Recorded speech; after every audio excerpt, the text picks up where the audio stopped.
ou duas. Nós estamos orando pela igreja perseguida e essa semana a Somália é nosso alvo. A Somália é terceiro na lista de igreja perseguida no mundo. E no boletim tem detalhes sobre isso. Eu queria que você orasse na semana sobre isso. Em nome do Senhor Jesus. Nós estamos orando, lembrando os irmãos do pós-encontro de casais que é sexta-feira. Sábado temos a vigília de oração. Você é convidado, ore por isso. O grupo Ministério de Intercessão tem jejuado na terça-feira por você, pela igreja. Queria que você estivesse atento, percebendo o que Deus está fazendo na vida da igreja. Passa pela sua vida, que possa ser abundante a graça do Senhor. No dia 24, os adolescentes têm um encontro. Esse verão não vai passar em branco. Daniele vai trazer mais detalhes para vocês ao longo do tempo. Mas no dia 24, os adolescentes têm um encontro especial, uma programação especial para eles. Queria que você estivesse lembrando disso, convidando os adolescentes, organizando tudo para a glória do Senhor. E orasse também pela palavra que agora falasse no seu coração, em nome de Jesus. Eis-me aqui, eis-me aqui. Salmo número 96. Está escrito errado. Salmo 96. Salmo 95. Salmo 95, versículo 6. Vamos ler de 1 a 6. Salmo 95, versículos de 1 a 6. Sentadinho, mas com o coração cheio de reverência ao Senhor. É a palavra do Senhor que vamos ministrar ao seu coração. Salmo 95, de 1 a 6. O tema dessa mensagem é os nomes da fidelidade. Semana passada falamos sobre a fidelidade do Senhor. Falamos sobre um Deus fiel. Falamos sobre uma reação de fidelidade que nós precisamos de desenvolver, trabalhar, precisamos de buscar.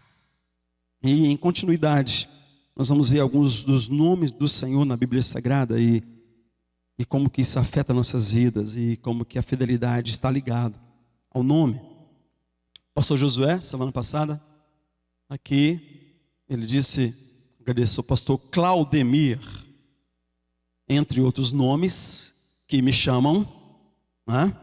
Eu fico pensando assim, meu amigo, não sabe o meu nome, não é? Como é que é esse negócio?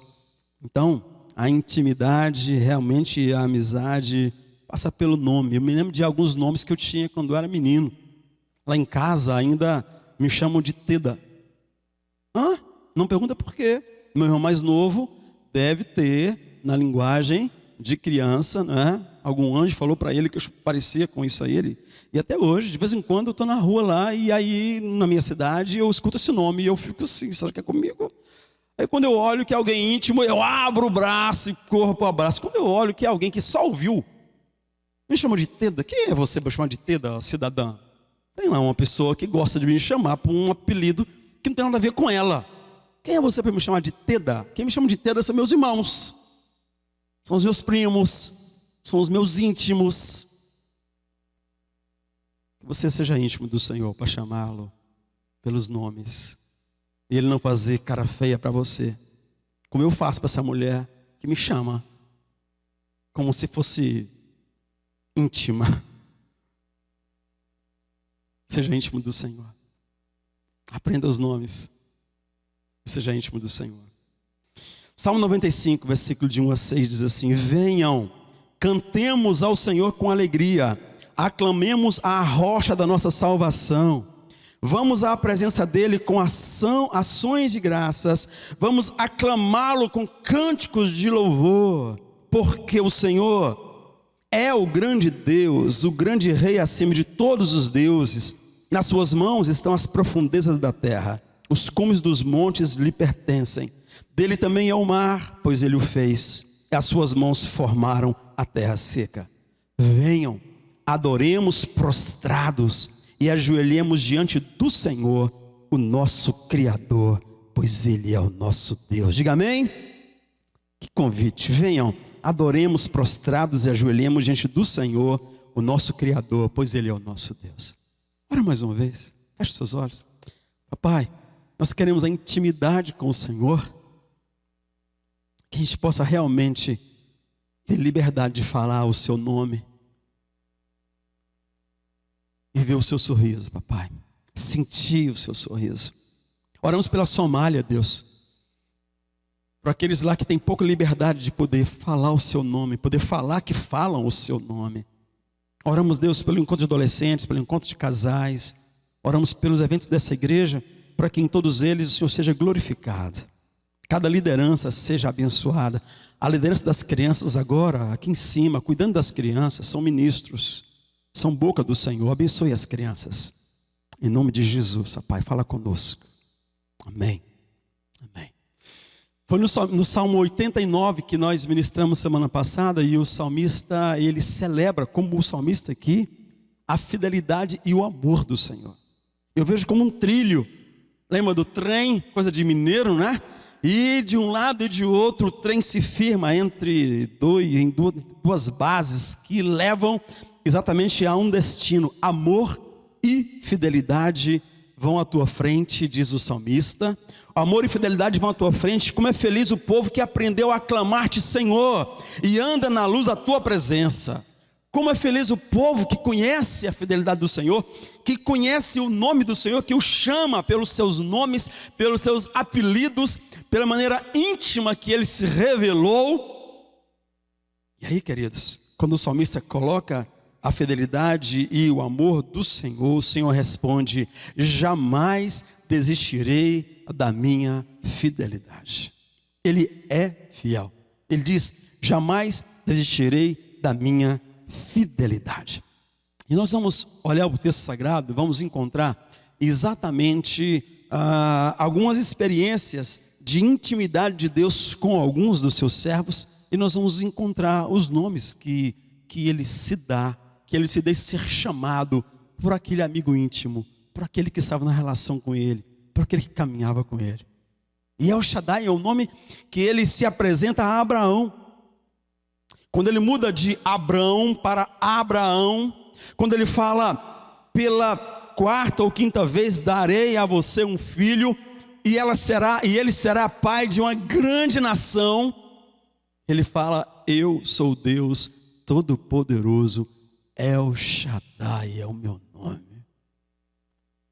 Talvez você não consiga entender o que tem de poder aqui, mas aquele homem tinha 99 anos quando Deus, o El Shaddai, se apresenta a ele e diz: eu vou te dar um filho. Quando eu olho aqui para essa jovenzinha com 2 filhos pendurados, graças a Deus pelos avós, é muito tranquilo de entender a promessa de Deus, de crer na promessa de Deus em cima desse casal jovem, com tia e avós em volta. Agora, aos 99 anos, eu não sei quando é que Terá havia morrido o pai de Abraão, e a mãe já tinha morrido antes, e os irmãos moravam tão distantes, já tinham morrido também. Aos 99 anos ele fala: eu vou te dar um filho. Ele fala: eu sou El Shaddai, eu sou o Deus Todo-Poderoso. Anda em minha presença e seja íntegro, porque você vai ver que o meu nome faz toda a diferença. Eu sou fiel ao meu nome. Querido, El Shaddai não faz dele a fonte inesgotável de poder, que eu vou aprender o caminho, aprender a senha, falar abracadabra e esse poder vem à minha disposição. Não. El Shaddai não é uma fonte, uma coisa, é uma pessoa com quem eu devo me relacionar, a quem eu devo conhecer, para que eu possa chamá-lo pelo apelido, ele não fazer cara feia para mim.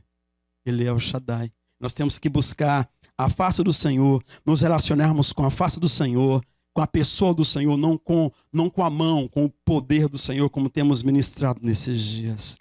Então, se Maria e eu, que nos casamos aos 24 anos, aos 30 anos já tínhamos 2 filhos, como o casal que apresentamos as crianças agora, e agora nós estamos reclamando deles, porque no nosso projeto já era época que estávamos se preocupando em trabalhar os nossos netos, mas eles estão longe dessa curva, bem longe dessa curva.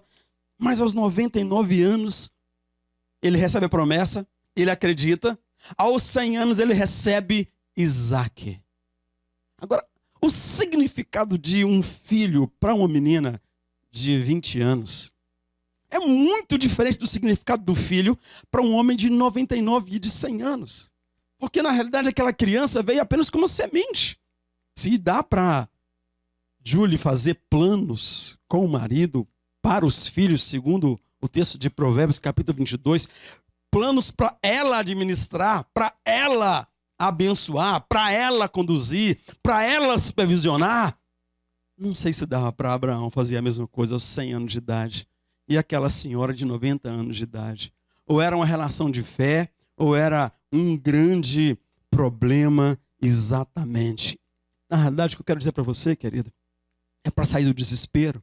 Porque se você tem relação com Deus, El Shaddai, o Deus Todo-Poderoso, a semente que ele colocou na sua mão já é um projeto pronto na mão dele, na mente dele, no coração dele. Ele é o Deus Todo-Poderoso. Então se acalma e tenha relacionamento com ele, porque ele é Deus fiel. Você pode dizer amém? Amém. Ele é El Shaddai. Mas também me lembrei de quando Davi foi à guerra. Você lembra quando Davi foi à guerra? Davi foi à guerra pouco mais jovem do que a fotógrafa das crianças aqui, né? A tia, pouco mais jovem, talvez com a idade dela. E aí, ele chega lá, ele escuta um incircunciso filisteu. Incircunciso, essa palavra é estranha para alguns, é aquele que não se submeteu a um projeto de Deus, que era uma marca na vida do judeu, que era a circuncisão. Os machos eram circuncidados desde a sementinha que Abraão teve lá atrás, desde que Deus fez aquela promessa, se mostrou como El Shaddai, eles eram circuncidados. Abraão foi circuncidado aos 99 anos, circuncidou a turma toda, circuncidou um outro filho que tinha de 14 anos mais ou menos, e começa essa marca. E aí ele chega sob ordem do seu pai, no campo de batalha, para levar comida para os seus irmãos. Ele tinha vários irmãos já adultos, apenas para levar a comida e trazer notícia, porque pai é pai, né? Sabe como é que pai funciona? Não tinha WhatsApp naquela ocasião, e Davi foi. Davi, querido, e chega lá e encontra um filisteu incircunciso, gritando barbaridades contra El Shaddai, o Deus Todo-Poderoso, e o seu exército. Davi, queridos, não estava ali para guerrear. Também ele não estava ali para brincar. Era um pós-adolescente que já tinha uma experiência com Deus, uma consciência de Deus e do chamado. Ele não estava ali para guerrear, mas também ele não estava ali para brincar. E aí eu quero te dizer isso. Você não foi feito para aproveitar a vida. Foi reeditado o Rei Leão. E a frase célebre do Rei Leão é o quê? Hakuna Matata. Que significa exatamente isso. Vá para lá brincar. Brinca, brinca, brinca, brinca. Curta a vida. E aí você, o leãozinho, os seus amigos, peguem todos os vagalumezinhos, corra atrás dos vagalumes. E se você já tiver 40 anos, 50, 30, 20, Hakuna Matata do mesmo jeito. Faz o seu projeto de prazer, não é nem projeto de vida. Provérbios 22 não existe para Hakuna Matata. Davi não vivia nessa teologia moderna. Davi sabia que Deus tinha um plano para ele. Queridos, e aí, se você ficar nesse esquema de Hakuna Matata, o propósito de Deus na sua vida não vai se realizar. Eu vou repetir, você não foi feito para ficar por aí aproveitando a vida. Davi entendeu isso. E Davi então decidiu entregar a sua vida ao Deus fiel, o Senhor dos Exércitos. É aí que aparece o nome Jeová Sabaoth. Davi entendeu isso, ele deu a sua vida a favor do rei Saul. Ele lutou no lugar do rei que estava amarelando, os seus irmãos que também se acovardaram. Mas ele sabia que aquele incircunciso, ele tinha 3,20 metros, mas não tinha Deus. Ele tinha 3,20 metros, mas ele confiava em si mesmo, nas suas armas, E o texto sagrado, irmãos, nos mostra que Davi, custasse o que custasse, ele permitiria que o projeto de Deus acontecesse na sua vida. E nessa fidelidade de Davi, a fidelidade de Deus que ele conhecia. Oh, queridos, Deus se apresenta a ele como Jeová Sabaote, o Senhor dos Exércitos. Você conhece a história. Quando eles vão se encontrar, o gigante fica irritado, porque ele estava ali há mais de um mês, provocando, desestabilizando, e ele esperava um combate que valesse a pena. Ele esperava uma guerra que desse 3 rounds, pelo menos. Ele queria desmontar um guerreiro do exército de Israel, mas ele queria aproveitar as ferramentas que ele havia afiado. E agora vem um menino lutar contra ele. Um jovenzinho sem armas, um jovenzinho sem o material necessário de defesa, um jovenzinho com um pedaço de corda na mão, rodando assim. Ele ficou com raiva. Ele grita mais. Ele fala: eu vou dar sua carne, moleque. Vou jogar sua carne para os bichos comer. E Davi olha para aquele grandão e fala: você marcha contra mim com espada, lança e escudo, mas eu vou contra você em nome do Senhor dos Exércitos, o Deus do exército de Israel, a quem você insultou. Ele é El Shaddai, ele é Jeová Sabaote. Não provoca, não insulta o Senhor. Querido, isso mostra que pequenas chaves podem abrir grandes portas para grandes vitórias. Uma funda, algumas pedras, coragem, uma fé inabalável no Senhor dos Exércitos, ao lado de quem lutamos. Aí eu quero te perguntar, você está lutando contra o quê? Uma enfermidade, uma depressão, um gigante? Quem é o seu gigante? Lute ao lado do Senhor. Lute confiando no Senhor. Você está lutando contra quem? Está lutando contra o medo de perder o emprego ou de não conseguir um emprego? Lute ao lado do Senhor. É uma luta na sua casa, na sua família. Lute essa luta com as poucas armas que você tem, mas lute-as ao lado do Senhor dos Exércitos, porque Ele é o Deus que vai te abençoar. Eu queria que você guardasse isso no seu coração. E aí, queridos, através do mesmo personagem, eu vejo que 5 pedrinhas são o suficientes se você estiver ao lado do Senhor. Porque Ele é o Senhor da guerra, a guerra pertence a Ele. Você vai ser parceiro dEle. Então para de pensar que essa depressão é sua, que essa crise é sua, que essa questão é sua. É do Senhor. Entregue a Ele, lute ao lado dEle. Isso vai fazer toda a diferença na sua existência, na sua vida. Eu queria que você acreditasse nisso em nome de Jesus. Através do mesmo personagem, nós encontramos outro nome para o Senhor, e você já sabe o que é aí pela imagem. Deus se mostra fiel a si mesmo, e quando nós vamos conhecer essa fidelidade, nós vamos compreender algumas coisas em Deus. Davi era um jovenzinho lutando contra o gigante, e menino é bom por isso, menino não pensa, né? Menino acredita mais do que pensa, e a gente pensa demais. Não precisa de acreditar um pouco mais, pensar um pouco menos. Enquanto menino, ele ouviu o Senhor no coração, ele era bom de pedra, ele ouviu conversa fiera do gigante e deu no que deu. Venceu o gigante, por causa do Senhor, o Deus dos Exércitos. Mas agora, aquele moço cresceu, e eu vou te contar uma história. É mais fácil lutar contra alguns gigantes do que contra outros tipos de batalhas, de inimigos, de inimizades. Preste atenção. Davi cresce, e os inimigos ficam mais sutis, mais difíceis de vencer. Não mais é uma batalha, mas no dia a dia. Porque agora ele não luta contra o gigante incircunciso.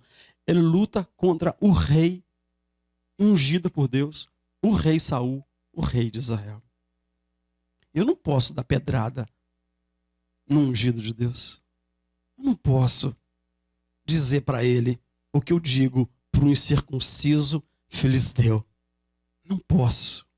E Davi agora, ele luta contra um ungido do Senhor. E eu quero que você pense nisso.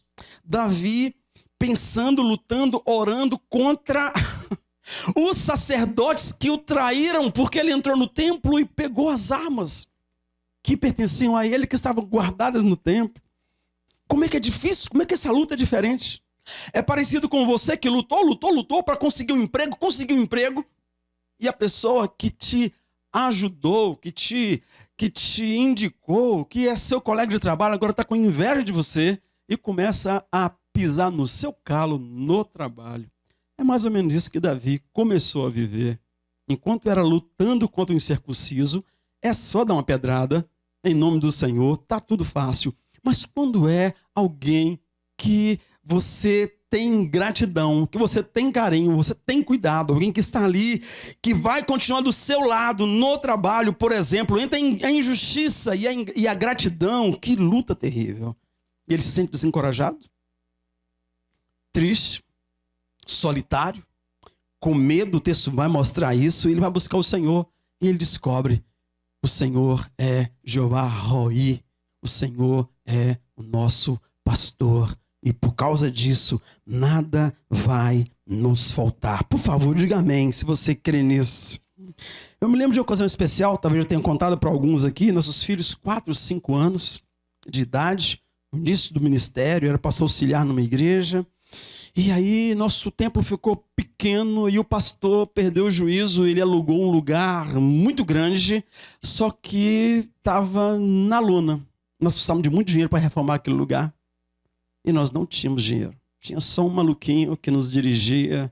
E ele falou: o negócio é o seguinte, vou vender meu carro para a gente reformar. Quem vai comigo? Olhei para minha esposa e falei: ai, se eu terminar de pagar o carro naqueles dias, como é que vai ser esse negócio de... Mas aí o Senhor nos impulsionou, estávamos juntos. Você está dentro ou fora? E queridos, aquele carro ficou ali, pagadinho. Nos últimos dias que nós tínhamos terminado de pagar aquele carro, e nós ofertamos o carro ao Senhor, fomos para casa orar, não foi no impulso, naquela hora, entendemos que era do Senhor, e soube para nós uma Honda Bis. Lembra da Honda Bis? Honda Bis, com tudo ela combina, só não combina composto de gasolina. E um padre pilotando aquele negócio. Não compra não, aquele negócio é muito ruim. Não combina com posto de gasolina, gasta muito gasolina. Mas o certo é que sobrou para mim, querido. Por que eu estou contando isso? Estou contando isso porque o Senhor é nosso pastor. Nós nunca tivemos falta de nada. Não foi fácil naquele tempo. Morávamos muito longe da igreja, morávamos do outro lado. Se fosse aqui, tinha que sair da ponte. Morávamos bem longe e Deus nos abençoou. Carona, e o trabalho cresceu, a igreja não nos pagava salário naquela época, não tinha condição, nosso trabalho melhorou, eu estava começando a minha carreira como psicólogo, deslanchou, Deus abençoou. E o tempo passou, a vida seguiu, os outros carros vieram. Mas chegando aqui no Canadá, 20 anos depois, talvez, nós chegamos aqui sem condição de ter carro. A igreja em Toronto se juntou lá e compraram um carro para nós. Um carrinho que deu para andar um ano. E aí, queridos, esse carro depois foi doado. Um irmão da igreja usou aqui muitos meses e agora foi doado de novo. Um outro casal, irmãos, amigos nossos, estão usando o carrinho aí até hoje. Por que nós doamos o carrinho de novo? Porque nós ganhamos o segundo carro. E pode não ser o melhor, mas é o maior carro que eu já usei na vida. E o que eu quero dizer é que o Senhor é pastor. Assim como para Abrão, no tempo certo, aquela semente aconteceu e foi uma bênção, queridos. Quando estamos conectados com o Senhor, sabemos que Ele prepara uma mesa para nós, na presença dos nossos inimigos. Unge a nossa cabeça com óleo. O nosso cálice transborda. Ele é Jeová Roi. Ele é o nosso pastor. Nada nos falta e Ele continua cuidando das nossas vidas. De vez em quando a gente tem umas coisas, né? Umas palas de imigrante. E quando vem a pala de imigrante lá em casa, você tem um negócio que Maria sempre lembra, é aquele texto que Jesus pergunta aos seus discípulos, depois de enviá-los, 2 a 2, sem levar muita coisa, não leva mala cheia, você não foi convidado para carregar mala, você não foi convidado, você foi convidado para ir pregar o evangelho, vá pregar o evangelho. Jesus chega para eles e pergunta, porventura lhes faltou alguma coisa? Qual que é a resposta dele, você lembra? Nada, Senhor. Nada nos faltou. E Maria sempre, né? Mulher tem mais pala do que a gente é mais largado. E aí o Senhor lembra a ela esse texto e ela repete esse texto. Nada nos faltou, Senhor. Deitar-me faz em pastos verdejantes. Guia-me mansamente a águas tranquilas. Refrigera minha alma. E guia-me pelas veredas da justiça por amor do seu nome. Mas você pergunta assim, pastor, vem cá. Você leu o Salmo 95, frisou versículo 7, versículo 6. O que nesse texto fala dos nomes do Senhor, da fidelidade do Senhor? Eu quero então lembrar esse texto especial que fideliza o Senhor, que nos dá um nome especial, que nós temos que lembrar sempre, porque Ele é Yahvé, Ossenu, o Deus Criador. Difícil de falar esse nome, mas eu quero te lembrar que as quatro palavras, as quatro primeiras letras no hebraico, em 4 letras do hebraico, o nome de Deus é escrito. E é difícil de falar. Os judeus não falavam. Depois de um tempo, eles pararam de expressar esse nome, porque era exatamente aquele nome que não fazia sentido para o incircunciso, para o estrangeiro, porque não era parente, porque não era muito íntimo falar. E nem os íntimos ousavam falar esse nome, que depois foi traduzido como Yahvé. Nós ouvimos muito esse nome hoje, mas esses nomes, esse nome do Senhor, é um nome sagrado, sacralíssimo para quem conhece realmente grandeza, soberania. Aquele que é Jeová Nissi, nossa bandeira, aquele que é Jeová Rafá, o Deus que cura, é também o Criador, o Deus Criador. Criou todas as coisas, o salmista fala que ele criou as estrelas, ele as chama pelo nome e elas brilham, retornando, reagindo ao chamado do Senhor.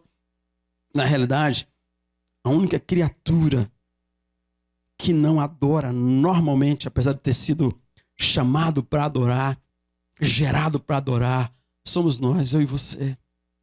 Adoramos, às vezes, empurrados por uma ministração, às vezes, no meio de um problema, mas depois nós damos uma relaxada e nos afastamos do motivo, do propósito que fomos chamados, que foi adorar o Senhor.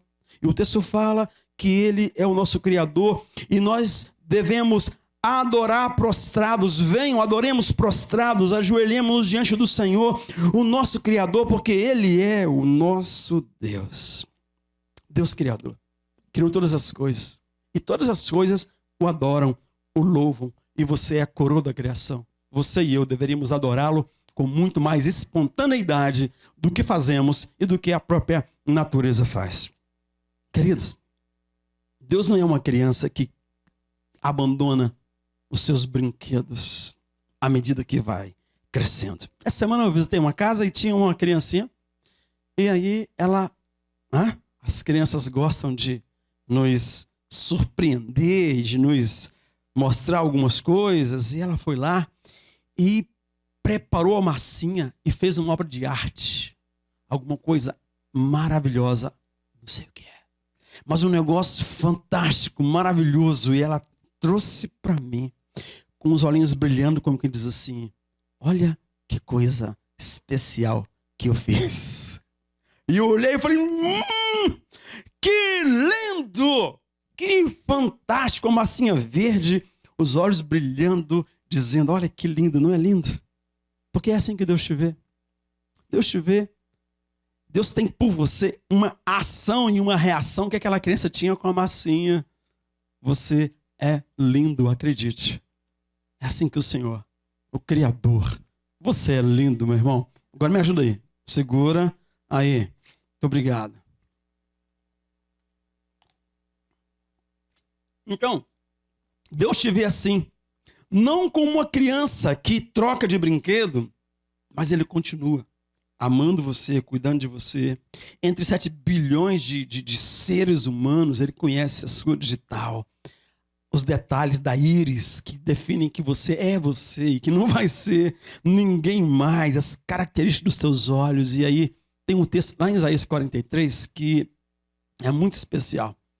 O texto sagrado fala: todo aquele que é chamado pelo meu nome, todo aquele que eu criei para minha glória e que formei e que fiz. Esse texto, Deus está chamando de volta o povo de Israel. O povo que ele chamou, o povo que ele separou, o povo que veio lá de Abraão a partir de Isaac. A grande nação se espalhou, se distanciou de Deus. Ele está dizendo assim: vou trazer do Oriente, vou trazer do Ocidente, eu vou trazer de volta, eu vou juntar vocês, não tenham medo. O salmista, o profeta coloca a palavra de Deus assim, versículo 5 diz: não tenha medo, porque eu estou com você. Do Oriente trarei seus filhos, do Ocidente juntarei você.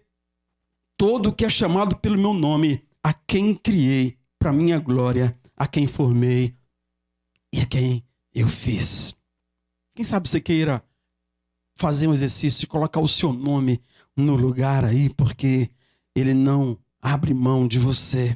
Talvez Cristina veio pela primeira vez. Pensa aí, Cristina. Cristina, não tenha medo, porque eu estou com você. Cristina, você é chamada pelo meu nome. Cristina, a quem criei para minha glória, a quem formei, a quem fiz. Sebastião virtuoso, o moço que me trouxe água agora ficou mais lindo ainda. Não tenha medo, Sebastião, eu estou com você.